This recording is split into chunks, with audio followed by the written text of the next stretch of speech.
Hi everyone, it's Samita. Welcome back to my channel. In today's video, I'm going to be answering some of the top questions that are asked on my channel in the comment section. So today is going to be part 1 Q&A, and it's going to be mostly about female pattern hair loss, androgenetic alopecia, my experience, what I know about it. I have a couple of really amazing questions lined up from you guys. Thank you so much for asking these questions. Honestly, they're amazing. And let's get started. The first question that I got a couple times is, do you actually have androgenetic alopecia / female pattern hair loss? And I can see where this question is coming from because honestly, I'm very lucky that I don't have very prominent baldness or patches of balding in my hair. And for the most part, I can cover it up pretty well. But the answer is yes, I do have androgenetic alopecia and I have PCOS as well as hypothyroidism. And these all kind of contribute together to the pathophysiology, the progression of the disease. So my hair loss has been confirmed by my naturopathic doctor.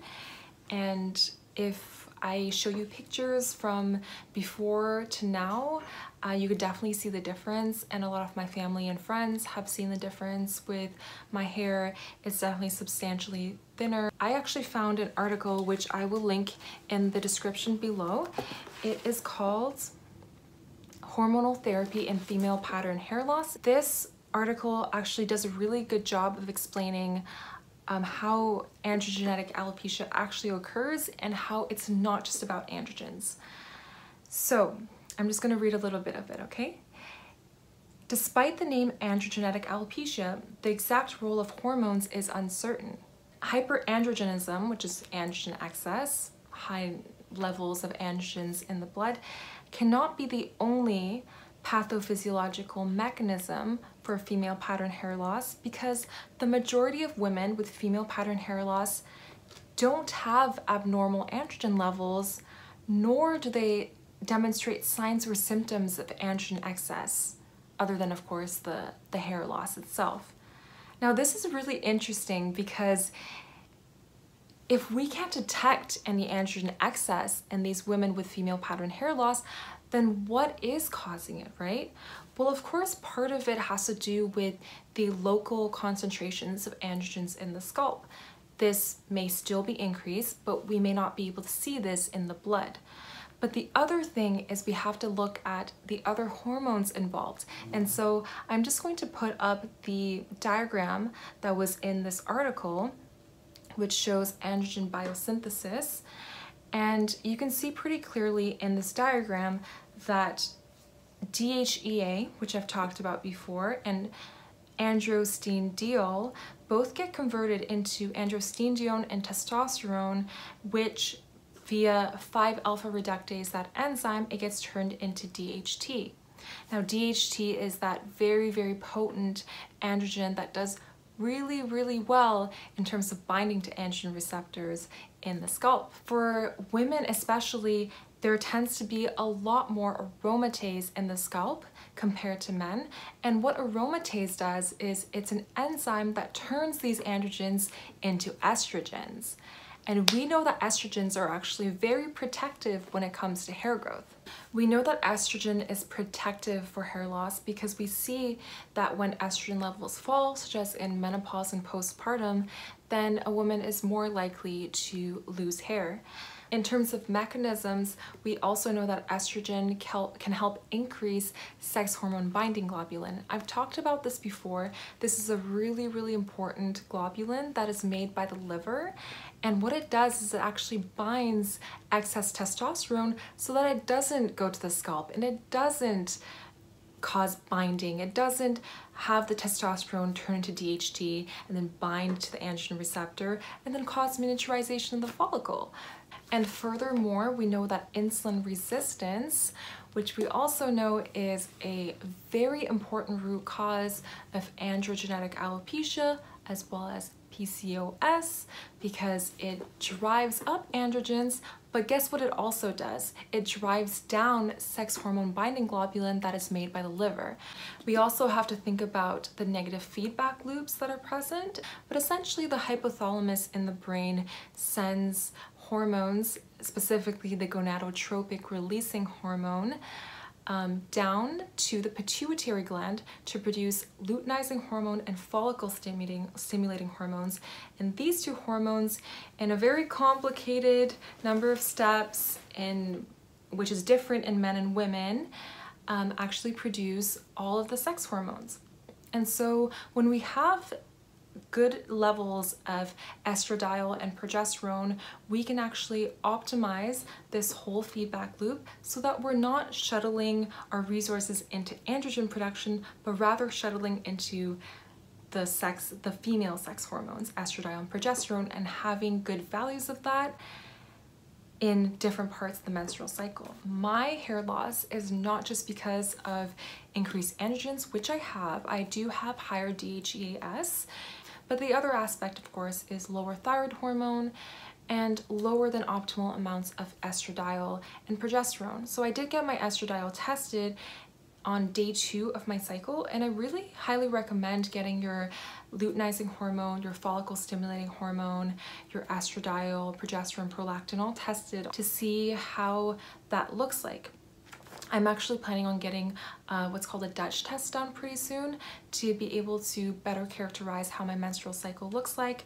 But right now what we're seeing is that my estradiol is quite low, which makes sense. I have PCOS, and that's something that I'm actively working on. The second question that I get a lot is, what am I doing exactly to help regrow my hair, and what has helped the most? The first part is diet and lifestyle. So this is very much the foundation of improving your hair growth. And honestly, for me, this is not just about my hair loss. It's also about my PCOS and my hypothyroidism, my mental health issues, and so much more. There's a lot to this picture.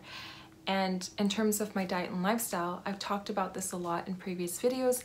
Diet, I make sure that I eat a whole foods, paleo style diet. I don't eat gluten or dairy because they just don't sit well with me. So dairy especially can spike insulin quite a lot, so I tend to stay away from that. But also, I just have trouble digesting it. And gluten actually flares up my autoimmune joint pain, so I stay away from that. As well, a lot of items that have gluten tend to be heavily processed, and I generally stay away from all processed foods. I don't eat any sugar as well. So my diet looks mostly like a lower carb, not necessarily low carb. I still eat starches from various roots and tubers, and sometimes rice and rice noodles. So I eat that, but a lot of whole foods, a lot of vegetables, high quality protein, and high quality fats. My most recent video was actually about my vacation to Vancouver and almost everything I ate there. So do check that out if you want some inspiration for your diet. In terms of lifestyle, the most important thing that helped me was improving my sleep. So about a year ago, I had adrenal burnout. It was the peak of my adrenal burnout. Right now I'm still recovering, although I've mostly recovered, and it was due to really high work demands, just working my body until it burnt out, literally. And my adrenals were definitely not doing so well. And the biggest consequence of that was I couldn't sleep. The reason why sleep is so incredibly important is because, number one, it helps to reduce inflammation in the body. And we know that inflammation wreaks havoc all over the body, especially when it comes to hormones. Here's a book that my naturopathic doctor, Dr. Sarah Wilson, wrote. It's called Lose It, Finally Lose It, and it's a really great book. And here is a diagram that she has in her book. So when you're not sleeping well and your cortisol levels patterns are off, you can have anxiety, depression, fatigue, brain fog, inflammation, immune system issues. It can further aggravate sleep. sugar, salt, and fat cravings, which is going to be a question I'm going to delve into deeper in my next Q&A, cravings, and hormonal imbalances, including, of course, androgenetic alopecia. I had to implement a lot of de-stressing activities, which I talked about in a previous video, which I will link in the description. And one of the most important things that I did was I started gardening, and I started prioritizing sleep, and I was making sure that I was eating enough food. That's another important thing. So a lot of people think that stress is only psychological and emotional stress, but that is not true at all. It's that, but it's also physical stress and chemical stress and physiological stress. So they're all stressors in the body, and they can all contribute to the adrenals creating more androgens. So I also have a meditation practice and I don't necessarily do like an hour of meditation a day, but whenever I can, I just simply be more mindful. So mindfulness practices have been a really important part of it. I'm incredibly lucky that at my school we have access to counseling services, and I see her every other week, and she helps me tremendously with all the stressors that I have to deal with, including school, personal stressors, health stressors, cultural stresses, etc. But when she's not around, I'm journaling. I'm journaling about gratitude. The best way for me to be mindful is gratitude. You guys, gratitude is so incredible. It really shifts your perspective immediately into a positive one. And I know you've probably heard about this so much, but something I have been making a strong effort doing is saying thank you very much to anything and everything. I'm trying to sincerely say thank you to the people around me, the things around me, my house, my bed, water, food, every little thing that you could possibly be grateful for. My hair, when I'm styling my hair in the morning, thank you so much, hair. Like, I am just trying to surround myself with as much positivity and gratitude as possible, and consequently that is helping me with my stress levels and my health and my spiritual health and just everything. So speaking of de-stressing, I actually have a really important announcement to make, and I'm going to be starting to make massage ASMR videos. And if you don't know what ASMR is, it stands for Autonomous Sensory Meridian Response. I think that's right.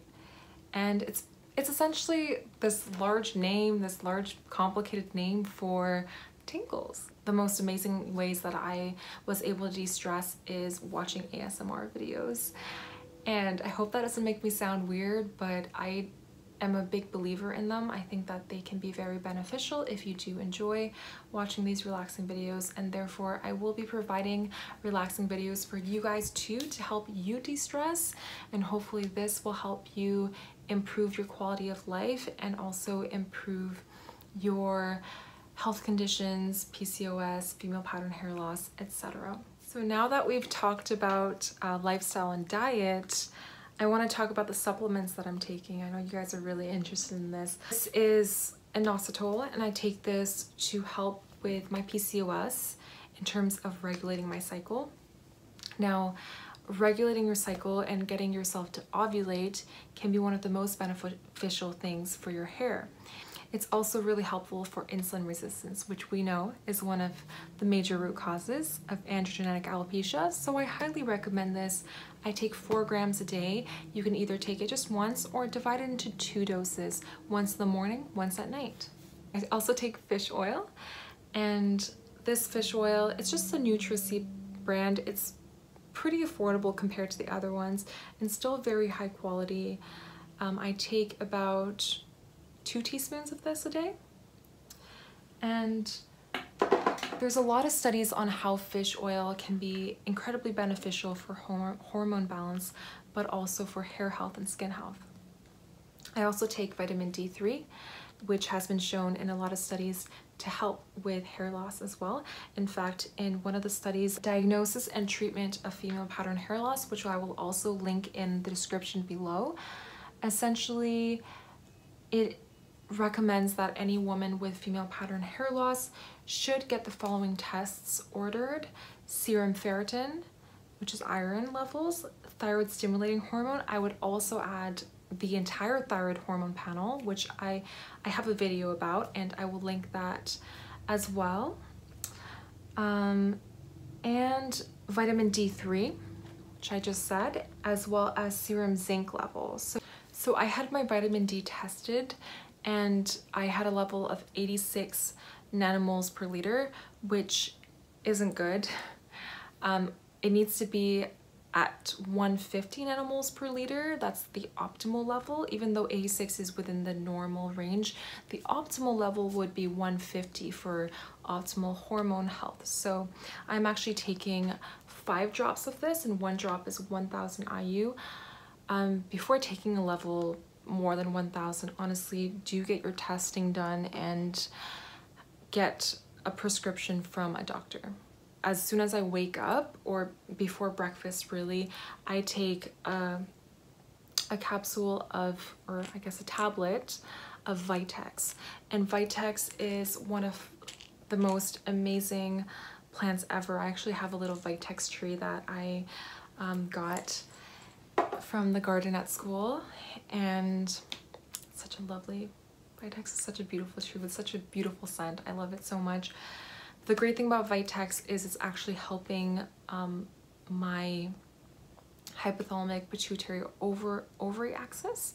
Again, if you are helping to regulate your cycle, then you are helping to regulate your hormones, which in turn will help with your hair growth. The other thing that has to do with more of the adrenal picture of androgenetic alopecia is taking adaptogens.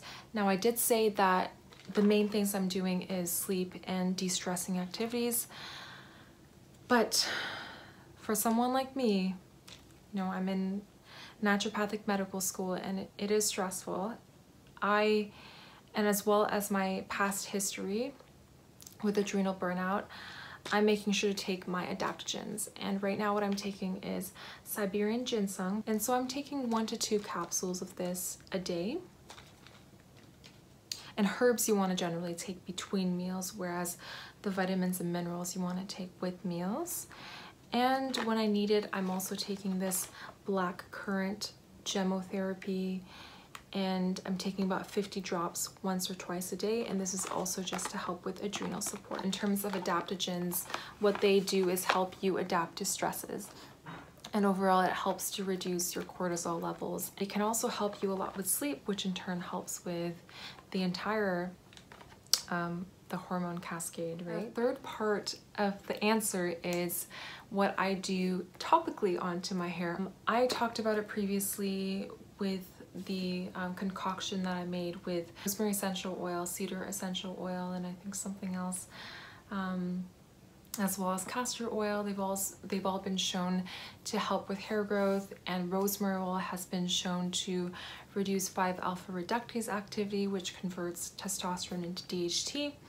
So that's something that I used previously. I did find that it was helpful.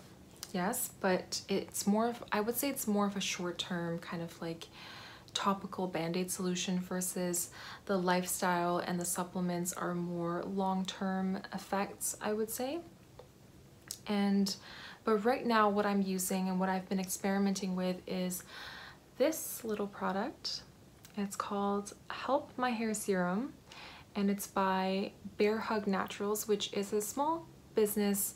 I met the owner, Dana Young, and she makes her own natural body care products. They're all handmade, and you can definitely go to that website. I'll also link it down below, and she makes these products. You have to apply this to your scalp, and so what I do is I just squirt a little bit into my scalp before I go into the shower, and I just massage it, and I just really like give myself a luxurious scalp massage with this beautiful product. And it has argan oil, meadow foam oil, castor oil, fractionated coconut oil, and rosemary oil. Leave it in for at least 30 minutes and then wash it out with your showers. So I've only really just started, but I definitely saw that it is leaving my hair shinier than it used to be. Another product I wanted to talk about is this product. It's by Saje, and it's a hair repair oil, and it has a number of different oils in it, and it also includes rosemary and spearmint oil, and it smells really, really good.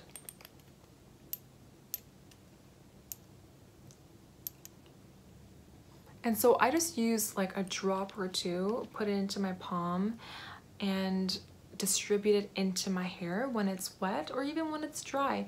I find that it doesn't leave my hair greasy, but rather it leaves it very healthy and helps to protect my hair follicles when otherwise it can get really, really dry.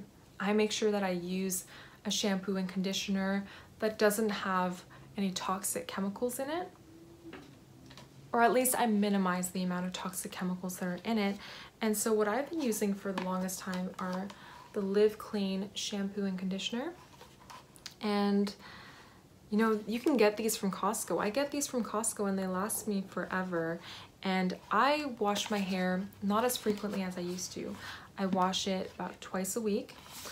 And yes, it can get a little bit greasy at times, but all I do is just kind of put them into some nice braids or something and try to, you know, make it look cute. A lot of people experience that if you're washing your hair too frequently, then it can actually strip the natural oils, and that can be very harmful and abrasive to your hair. You use plenty of conditioner to help moisturize that shaft, the root and the shaft, and the ends as well. Does coloring your hair increase hair loss?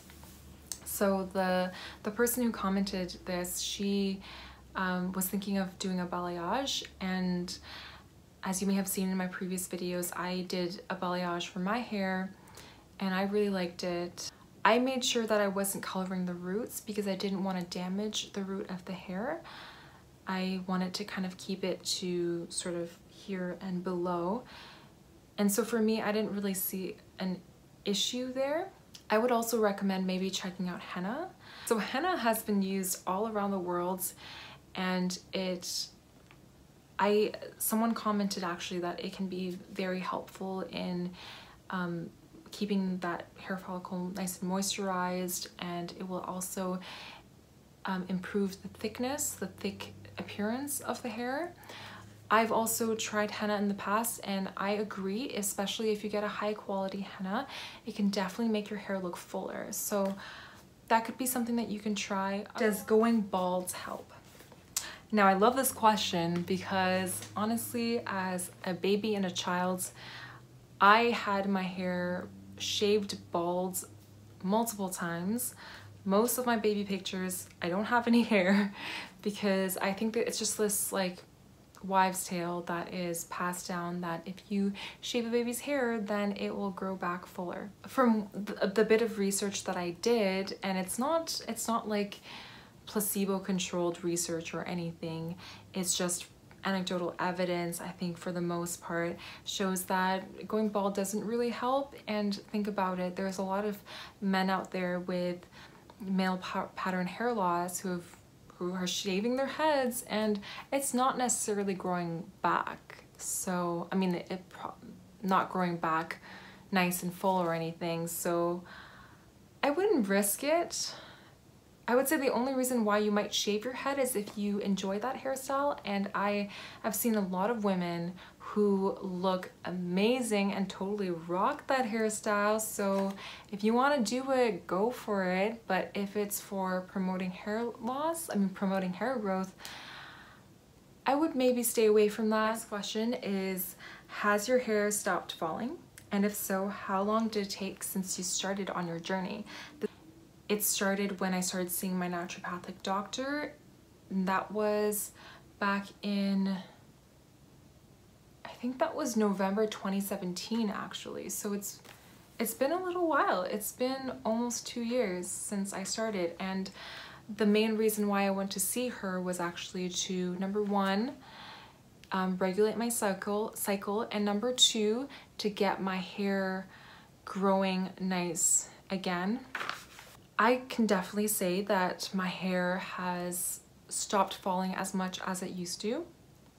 for sure. I am not seeing as much hair down the drain. It's not falling out profusely as it was. So yay to that. In terms of growth, you guys have seen some of my updates. I've shown you pictures. So I think that explains it. I'll link those videos in the description below if you haven't seen them yet. When it comes to hair growth, I know that'll take at least 3 to 6 months, probably more like 6 months before you start seeing some hair growth, and preferably you would wait 1 year. And so for me, I would say 1 year is probably when I really started to see the changes and the baby hairs growing out. I really like this question. Is the most important thing in reversing female pattern hair loss to just reduce stress?